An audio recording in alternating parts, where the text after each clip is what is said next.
Oi, gente, e hoje eu vou ensinar como ativar a fogueira mais rápido do jogo 99 Noites na Floresta. Bom, comecei pegando madeira, e depois levando para a fogueira, e depois vim com carvão e gasolina. Fiz o mata e fui à procura de mais sucata para eu conseguir fazer o biocombustível. Bom, então para ativar a fogueira mais rápido você precisa de amora ou cenoura.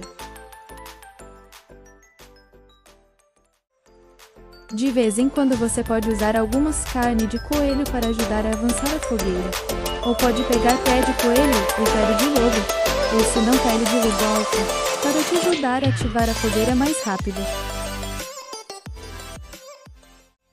Eu acelerei o vídeo para não ficar muito longo e cansativo para vocês.